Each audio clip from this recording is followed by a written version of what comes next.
Kulang na lang mag-super saiyan si Chet Holmgren matapos dakdakan ng Dallas. Madugong laban mga idol, putok ang nguso ni Giddey. Hindi umubra ang pakobi-kobi ni Luka Doncic. Western Semifinals Game 1 Dallas versus OKC Thunder. Gandang matchup nito mga idol, Luka Kyrie versus Chet at SGA. Opening frame, inatake kaagad ni SGA ang depensa ni Luka. Ganado ang home team, Giddey lapas to Chet Holmgren, two-handed dunk. Sigawan agad ang arena. Ganda ng ball movement ng Dallas sa first quarter. 3J Washington, pasok ang corner 3. Nakadalawang tres din si Josh Green from the corner. Pinangunahan ni Luka Doncic sa kanyang team with 8 points on 3 of 7 shooting. Pinakitaan ng turnaround fadeaway si Lu Dort. Di kita ng laban mga idol, 8 lead changes, 6 na beses nagtabla ang laban.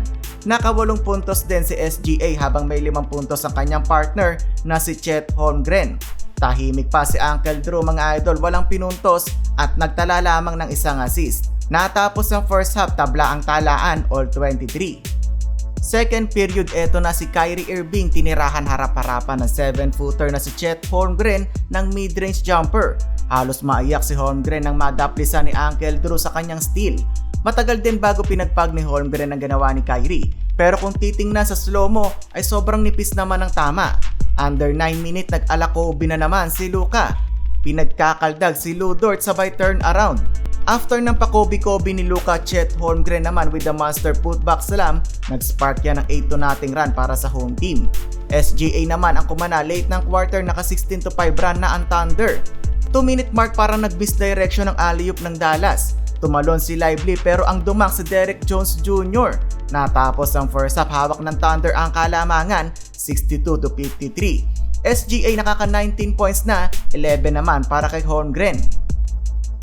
Third period, nakaraan ng Dallas Mavericks mga idol, Luka to Kyrie catch and shoot 3, isa na lang ang lamang ng Thunder. Pero isang iglap lang biglang nag-counter run ng OKC. Jalen Williams two-handed flush, sigawan ulit ang arena. Biglang nagpaulan ng tres ang OKC, pamatay sunog sa run ng Dallas. And ng third, 89-79 in favor of OKC. Fourth quarter, Chet Holmgren with the monster jump. Hype na hype doon ang big man ng Thunder with matching sigaw pa sa kanilang crowd. Nagkakapalitan sa opensa si Kyrie at Jalen Williams. Matindi na ang laban, duguan na ang nguso ni Josh Giddey, nasiko ni Gafford. Naka 12-2 run ng home team. Mainit na nga sa labas si Jalen Williams, sumabay pa ang kanilang mga role players. Sa dulo, nakuha ng Thunder ang game 1 ng serye. SGA kamuntika na mag triple-double, 29 points, 9 rebounds at 9 assists.